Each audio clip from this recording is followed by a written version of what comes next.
Hello बच्चों, good morning. आज आपको पढ़ाएंगे मैथ का टॉपिक अभ्यास 2.2। ठीक है, तो 2.1 हमने इससे प्रीवियस वीडियो में बता दिया था, उसको समझा दिया था, उसमें शून्यक निकालना था।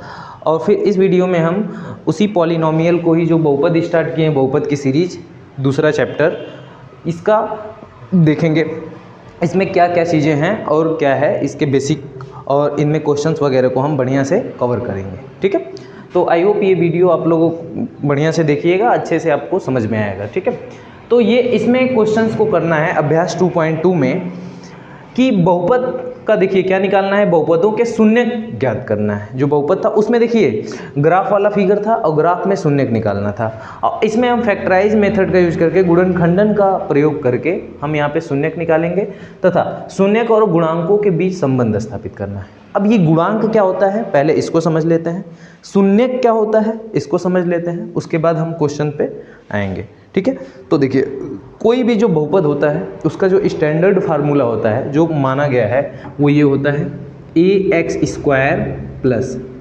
bx प्लस c बराबर 0।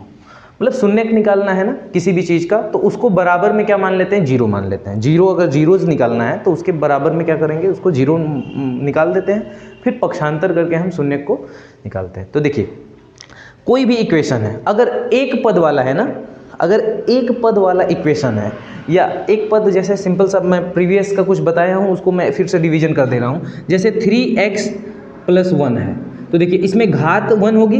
जब 1 घात है तो इसे हम बोलते थे रैखिक बहुपद, और रैखिक बहुपद होगा। और जब रैखिक बहुपद होगा तो इसका शून्यक अगर निकालेंगे हम, तो शून्यक देखिए एक पद या रैखिक बहुपद जिसकी घात 1 होती है उसका शून्यक भी 1 ही आएगा। जिसकी घात 2 होगी तो वो द्विघात बहुपद कहलाएगा, उसका शून्यक 2 आएगा।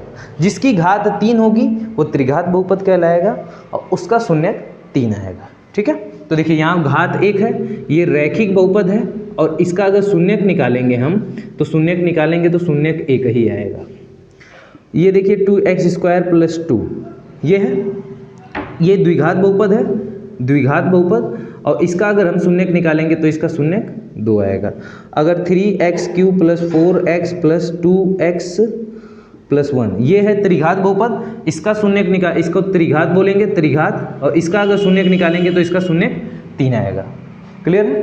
तो जितना बहुपद होता है उसका शून्यक भी उसी टाइप से आता है, उतना ही आता है। क्लियर है? ये हो जाएगा। फिर इसके बाद देखेंगे यहाँ पे नेक्स्ट, तो देखिए कोई भी फार्मूला जो होता है, स्टैंडर्ड फार्मूला इस रूप का होता है द्विघात बहुपद में। देखिए यहाँ पे a, b और c ये वास्तविक संख्याएं होती हैं, वास्तविक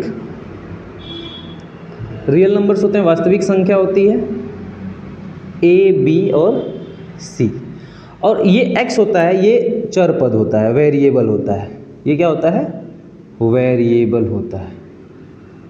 तो देखिए ये द्विघात बहुपद है, तो जाहिर सी बात है इसका शून्य कितना आएगा, 2 आएगा। अभी मैं बताया इसका घात कितना है, घात 2 है, तो शून्यक भी कितना आएगा,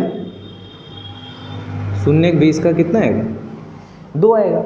तो यहाँ पे देखिए शून्यक तो निकालना ही है, शून्य के साथ साथ शून्यांकों और गुणांकों के बीच संबंध स्थापित करना है। तो देखिए ये वास्तविक संख्या है। देखिए यहाँ पे ये x² है ना, तो x² के साथ किसका गुणा हुआ है, a का, तो इसे हम बोलेंगे x² का गुणांक।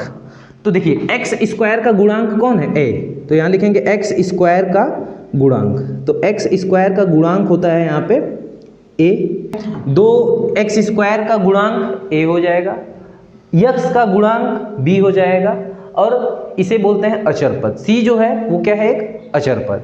तो इस टाइप का होता है। अब देखिए शून्यकों का योग कैसे निकालते हैं, तो इसमें फार्मूला होता है शून्यकों का योग। तो ये फार्मूला दो आप लोग को मतलब ये पता करना रहना होगा कि देखिए शून्यकों का जो योग होता है, शून्यकों का योग, शून्य को हम अल्फा बीटा से दिखाते हैं, तो अल्फा प्लस बीटा हम शून्यकों का योग कर सकते हैं। ये होता है -b/a, ये होता है। और शून्यकों का गुणनफल, शून्यकों का गुणनफल हम शून्य को अल्फा बीटा से दिखाते हैं, तो अल्फा × बीटा बराबर होता है c/a। तो इसे हम ये भी कह सकते हैं, देखिए a कब आया है, अच्छा b कब आया है, x का गुणांक है, तो यहाँ पे लिख देते हैं x का गुणांक अपान किसका गुणांक, ए किसके साथ है, ए एक्स स्क्वायर, तो एक्स स्क्वायर का गुणांक, यहाँ माइनस है तो माइनस, तो ये भी बोल सकते हैं कि coefficient of x upon coefficient of x square. इससे हम शून्यकों का योग निकाल देंगे। और देखिए यहाँ पे अचर पद जो है कांस्टेंट वैल्यू सी अपान एक्स स्क्वायर का गुणांक ए, तो सी अपान ए यहाँ से भी निकाल सकते हैं। ये नहीं समझ में आया होगा अगर, तो फिर से इसको देखते हैं कि ये क्या चीज़ें हैं। ठीक है, इसमें एक स्टैंडर्ड फार्मूला हो गया a x square plus b x plus c बराबर 0, ये एक स्टैंडर्ड फार्मूला हो गया, फंडामेंटल इक्वेशन।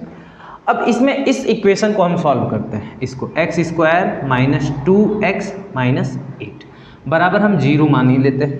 ठीक है, शून्य हमको निकालना है, तो बराबर हम क्या मानेंगे 0। एक बार जो इसमें देखो क्या हो जाएगा कि हमको ऐसी संख्या खोजना है कि उन दो संख्या खोजना है कि गुणा करने पे कितना जाए, मल्टीप्लाई करने पे 8 आ जाए, और उन्हीं दोनों को आपस में जोड़ने पे या घटाने पे क्या जाए, 2 आ जाए। तो देखिए हमको ये संख्या मिल गई 4 दूना 8, ये हो जाएगा, और 4 में से 2 जाएगा 2 हो जाएगा। क्लियर है? देखिए दो संख्याओं का गुणा करेंगे तो 8, और दोनों 4 में से 2 घटाएंगे तो 2। तो यही होता है कि गुणा करने पे ये आना चाहिए और जोड़ने या घटाने पे बीच वाला आना चाहिए। ठीक है, तो इसको अब देखिए सॉल्व करेंगे। तो इसको सॉल्व करने का तरीका एक्स स्क्वायर माइनस 2 को हम क्या लिख सकते हैं, ये लिख सकते हैं कि नहीं 4 माइनस 2, तो 2 की जगह लिखेंगे 4 माइनस 2, मतलब यही चीज़ है, बस इस रूप में लिखा गया है। 4 में से 2 जाएगा 2 ही होगा, इसके साथ ये एक्स है तो इसके साथ भी क्या लिखाएंगे एक्स माइनस 8 बराबर 0, ये हो जाएगा। फिर इसके बाद क्या करेंगे कि एक्स स्क्वायर, अब देखिए माइनस, अब x का गुणा इसमें कर लेंगे, तो इधर से जब कोष्टक टूटेगा तो इधर का भी गुणा होगा और इसका भी गुणा होगा, तो ये माइनस का गुणा होगा तो माइनस, और x में 4 का गुणा हो जाता है तो ये हो जाएगा 4x, 4x। फिर माइनस का माइनस में हुआ तो ये हो गया प्लस, और 2 में x का गुणा हो गया तो हो गया 2x माइनस 8 बराबर 0। अब देखिए ये 2 खंड हो गया, 2 फैक्टर हो गया, ये एक और ये एक। अब इन दोनों में से कॉमन करेंगे, जो दोनों में मिल रहा है उसे हम क्या करेंगे कॉमन, तो यहाँ से x कॉमन करेंगे तो यहाँ बचेगा x माइनस 4, यहाँ से हम 2 कॉमन करेंगे तो यहाँ बचेगा x बचेगा, और 8 में से 2 कॉमन करेंगे तो 8 में से अगर 2 कॉमन किए तो कितना बचा 4, तो यहाँ पे भी 4 बराबर 0। देखिए x माइनस 4 x माइनस 4 दोनों में सेम सेम हो गया ना, तो इस x माइनस 4 को भी हम क्या कर लेंगे बाहर निकाल लेंगे, कॉमन कर लेंगे। तो x माइनस 4 को ही जब हमने कॉमन कर लिया तो बचा क्या, x बचा प्लस 2 बचा, तो यहाँ बच जाएगा x प्लस 2 बराबर 0। अब हमको शून्य निकालना है, तो मैं बताया था द्विघात बहुपद में 2 शून्य, त्रिघात बहुपद में 3 शून्य, चतुर्घात में 4। तो यहाँ पे देखिए द्विघात था, इसका 2 शून्य का आएगा, पहले इसको निकालेंगे x माइनस 4 बराबर 0, तो x बराबर माइनस 4 है, उधर जाएगा तो प्लस 4 हो गया, ये पहला शून्य हो गया। और देखिए यहाँ x प्लस 2 बराबर 0, तो x बराबर ये प्लस 2 है, उधर जाएगा तो माइनस 2, ये दूसरा शून्य हो गया। इस प्रकार से अल्फा का मान आ गया 4 और बीटा का मान आ गया माइनस 2। ठीक है, तो ये हमारा क्या आ गया, शून्य क्या आ गया। तो बोला है शून्य को और गुणांकों के बीच संबंध स्थापित कीजिए, गुणांकों के बीच संबंध स्थापित करना है। तो देखिए शून्यकों का योग कितना होता है, तो अल्फा प्लस बीटा बराबर फार्मूला था माइनस बी अपान ए, और शून्यकों का गुणनफल कितना होता है, अल्फा इंटू बीटा बराबर होता है सी अपान ए, ये होता है। तो देखिए इक्वेशन में जाएंगे तो ये देखिए a x square plus b x plus c बराबर 0।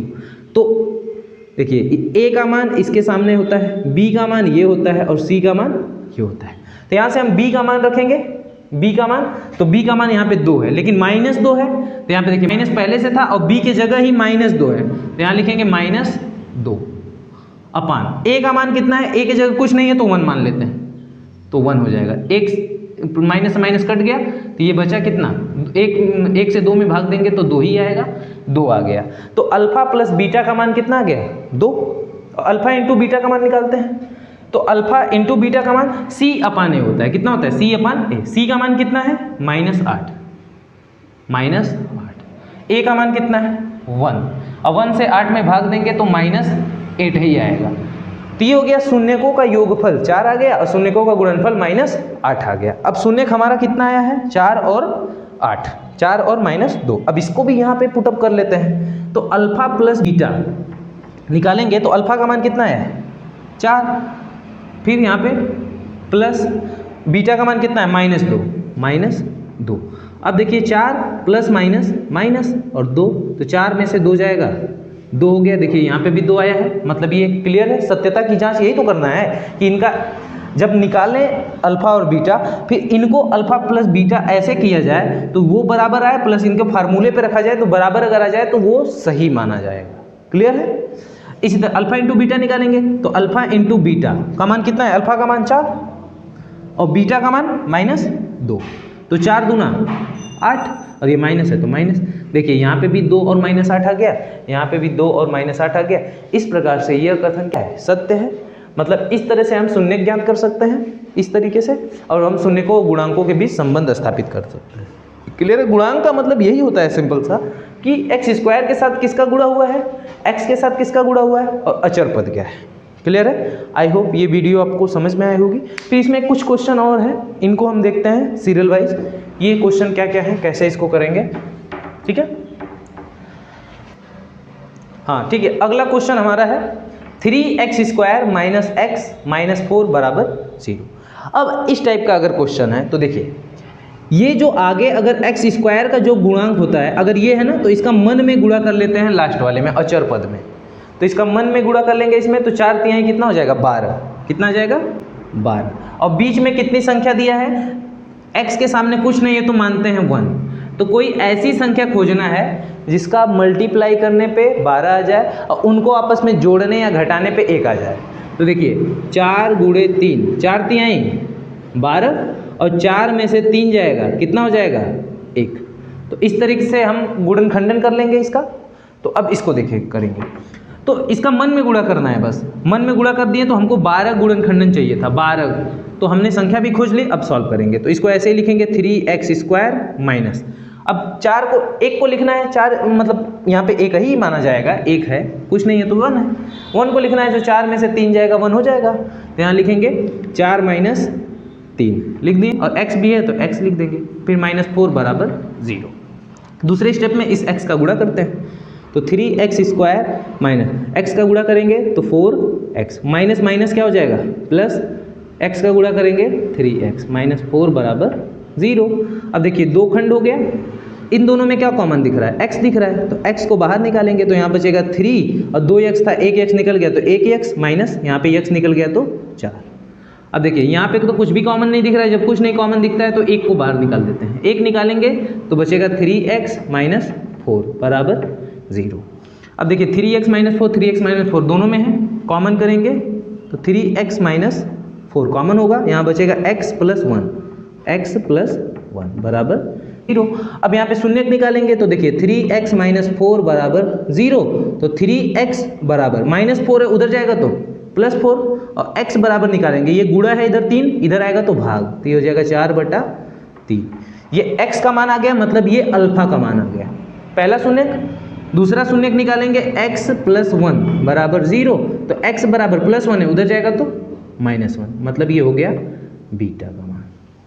ठीक है, अल्फा का मान ये आ गया, बीटा का मान ये आ गया। अब अल्फा प्लस बीटा निकालते हैं, तो अल्फा प्लस बीटा हो जाएगा हमारा कितना, 4/3 है अल्फा, और बीटा कितना है -1 है, ये -1 हो जाएगा। इसको सॉल्व करेंगे तो 4/3 और -1, क्योंकि प्लस माइनस माइनस हो जाता है।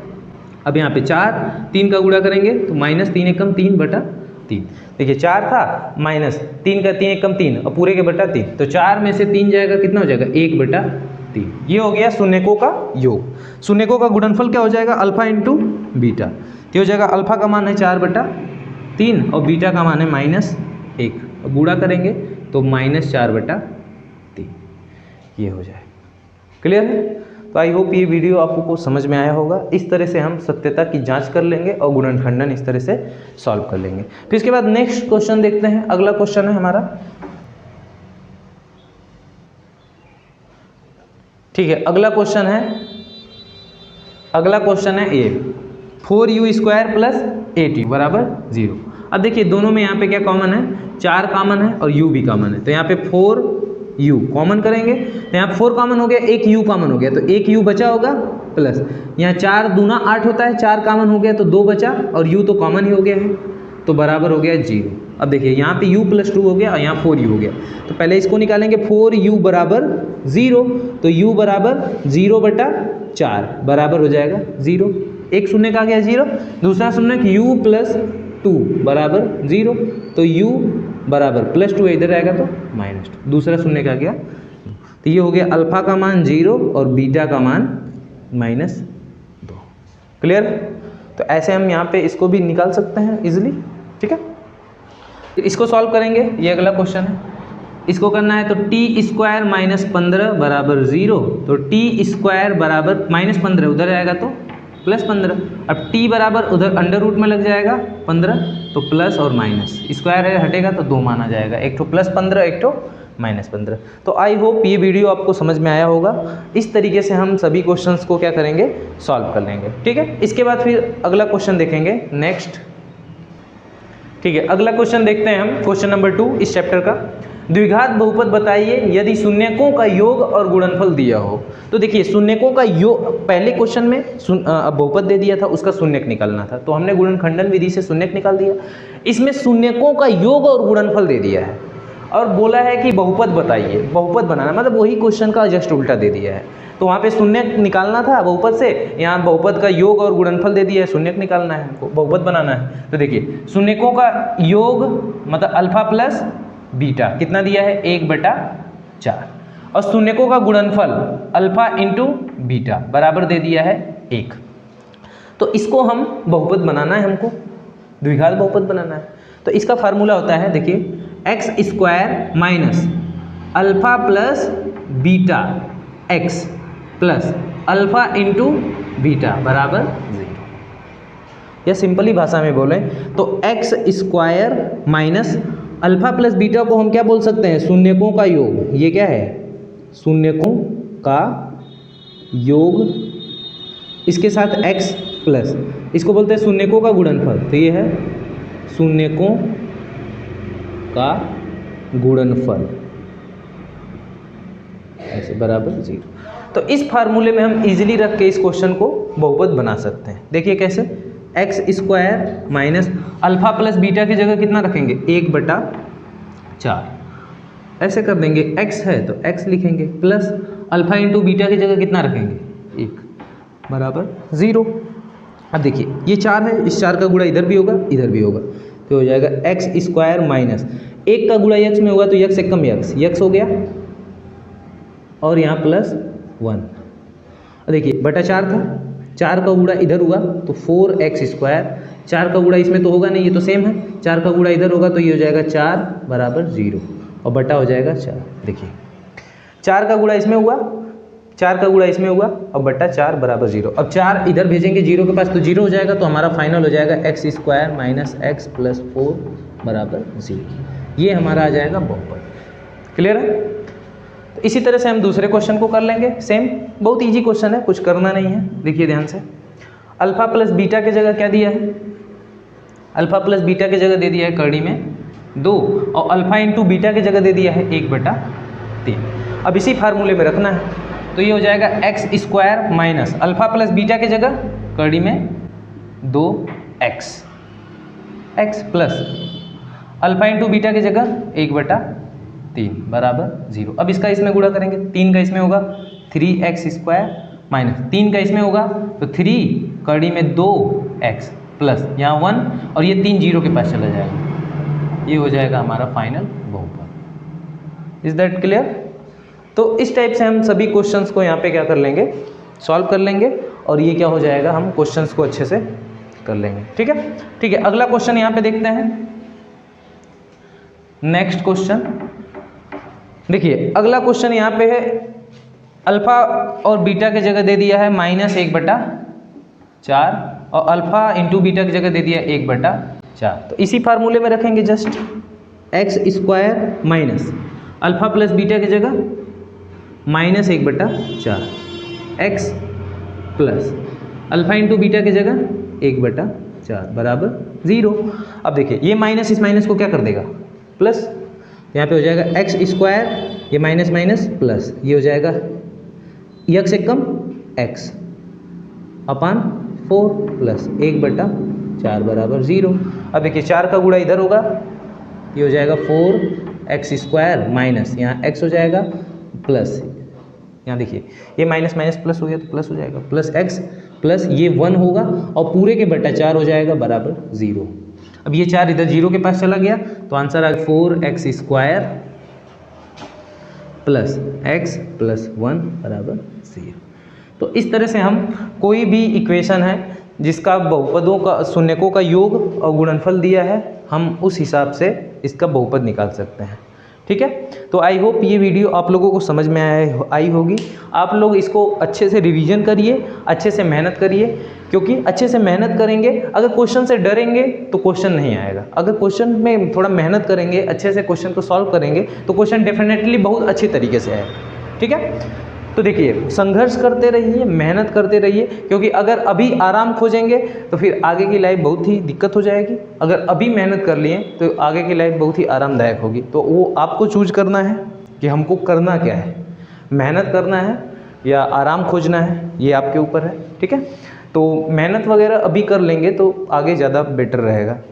ठीक है, तो क्वेश्चन को क्या करते रहिए, सॉल्व करते रहिए, रिवीजन करते रहिए, यही पढ़ने का टाइम है। 4 से 5 साल अगर बढ़िया से गुजार देंगे पढ़ाई में तो आगे की लाइफ बहुत ही अच्छी गुजरेगी। नहीं तो इसी समय अगर आराम खोजेंगे तो फिर आगे की लाइफ पूरी स्ट्रगल भरी, कठिनाई भरी रहेगी। ठीक है, ये चीज़ है। और यही लाइफ, और इसी में बुद्ध जी ने कहा था सबसे पहले एक चीज़, उन्होंने कुछ नहीं कहा बहुत ज़्यादा, मतलब उन्होंने एक बात पे जोर दिया कि उन्होंने बोला कि देखिए कोई भी चीज़ क्या होती है कि इच्छा पे डिपेंड करती है। तो जितना संसार में दुख है ना, सभी दुखों का कारण यही क्या है, इच्छा है। अगर हम इच्छा को त्याग दें तो कभी भी कोई दुख हमें छू नहीं सकता।